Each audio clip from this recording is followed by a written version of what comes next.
when we think about our use of language and how we speak to people and what we're offering in our conversation to others needs to show that we understand what we're talking about, that we're in charge, in control, whatever. But we've thought about what we're saying before we speak, because there is a lot of that on, keyboard warriors. So people are more than willing to say something negative. But if we spend our time making sure that we have focused our conversation, that we're not judging others, that we are thinking about the formula behind what we're talking about, so taking that moment before we speak, we're going to achieve a far greater interaction and a better interaction with the person that we're speaking to. Hello and welcome. Mentoring with Geraldine is a bite-sized practitioner podcast for naturopaths, nutritionists, herbalists, and practitioners. This podcast responds directly to your needs, the needs of the practicing natural therapist. With interviews, herbal discussions, something business and something clinical each week, you'll get the variety you need and enjoy to stay motivated in practice. Hello, everyone, and welcome to Mentoring with Geraldine and the Bite Size Podcast. So, how the devil are you? So today I thought I'd talk about, 3 mistakes that we keep on making and mistakes that I make as well. I'm totally not perfect. And I thought, let's start really sharing and talking about some of the simplest things that we do that we don't realize we're doing. So one of those things is don't say don't. I know, it seems counterintuitive, doesn't it? But people don't think about, I've used it there, but people don't think about something until it's mentioned. So the best example for this is when I used to be in community pediatrics, and I would say to the parents, don't say don't to your child, because you're telling them about something that they hadn't previously thought about or known. So when we say to a child, don't go on the road, they hadn't actually thought about the road. So we're much better off saying stay on the footpath or the sidewalk or whatever you call it, so that they know what they're meant to be doing and where they're meant to be. So the same goes for adults. It's, don't eat aubergine. What is it that you're only going to think of from now on? You're only going to think of aubergine or eggplant, depending where you're from, because whichever vegetable I've said don't eat is the one you are going to eat. So when we say don't, we actually put the emphasis on the object, and that's what we absolutely want to avoid. So we really need to think about, how can I change my language that I use with my clients when I'm using it and when I'm speaking to them? How can I change it with my family, with those around me, so that we all gain from this conversation that I'm having? So these are really subtle things. There's lots of words like don't, and there's lots of words that we have to think to ourselves, that one really is best avoided. How can we avoid that one? But another one that is sort of all over the place and I feel a little bit overused, I'm sure any Canadians who might be listening will agree, is the word sorry. It's really easy to say sorry, to apologize, and yet not mean it.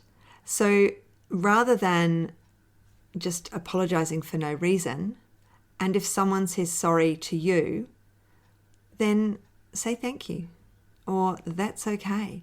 Make sure the reply is there, but don't overuse it. When people are making comment about something and they're always apologizing, then they make themselves look not as competent. So if it's something simple, so rather than, I'm sorry, I can't make that date, which is a bit of a downer for somebody.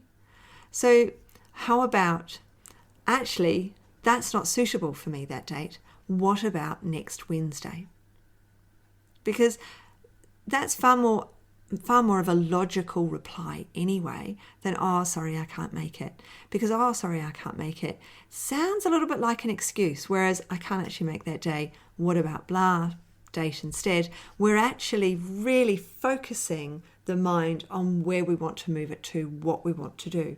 So it's really important that we are thinking to ourselves, how can I change up what I'm saying so that it's in the positive?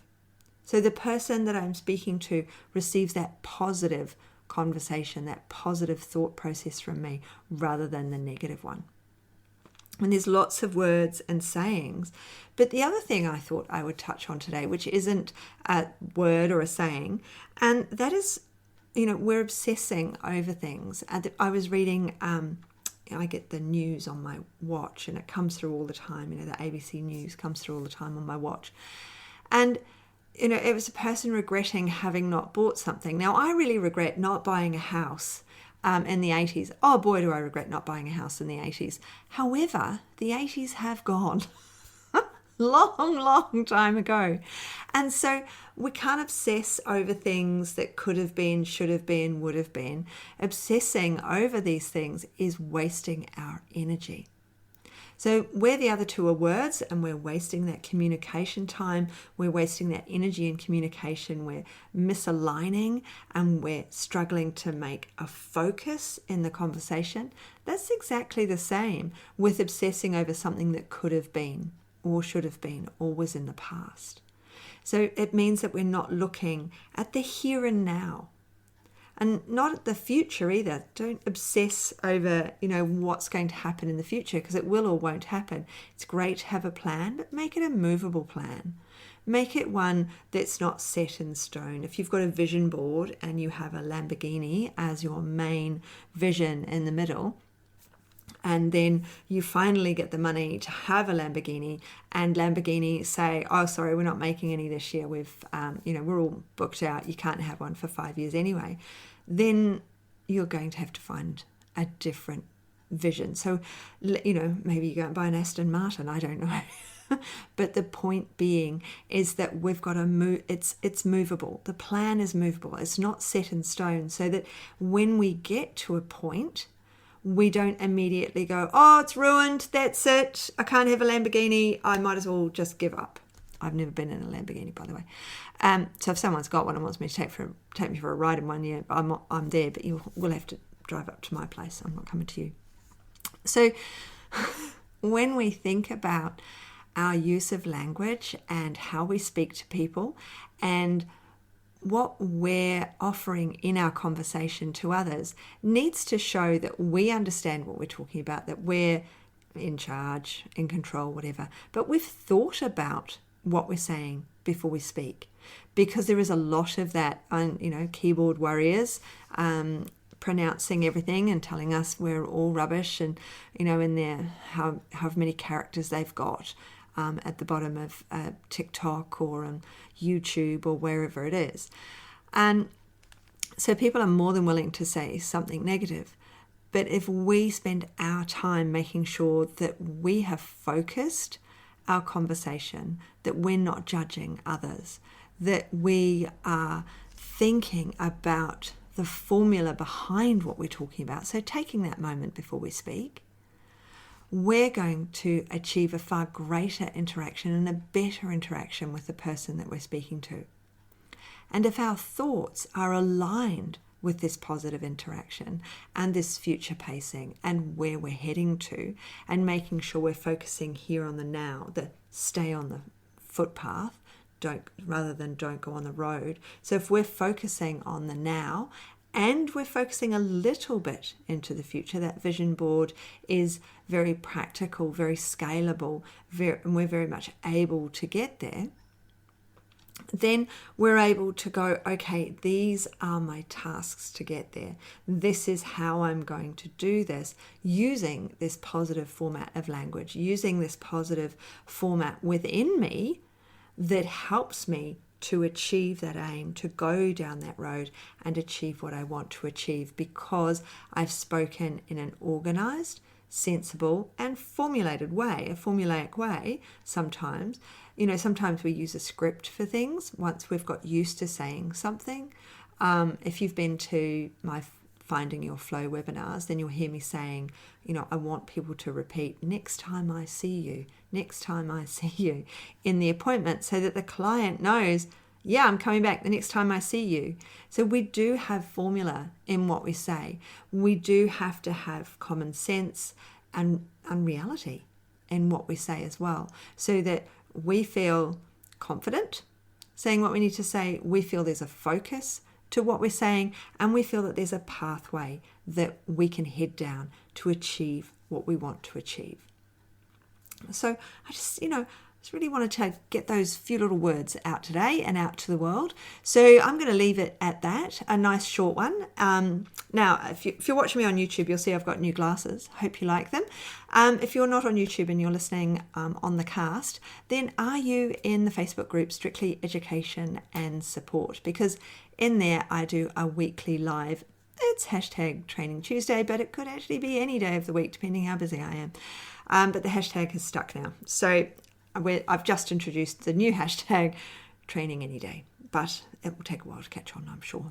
So I'm going to leave it there. I hope you're having an absolutely brilliant rest of day. If there's something you'd like me to cover, something you'd like me to talk about, then please get in touch. Email me, Geraldine at mentoringwithgeraldine.biz. I love getting people's emails. I always reply. Make sure you've done the usual things. You've given me a review, which would be wonderful, 5 stars preferably.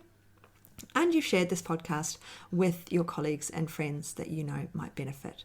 So I hope you have an absolutely brilliant rest of day, and I'll leave you to it. Bye. Thanks so much for joining me today.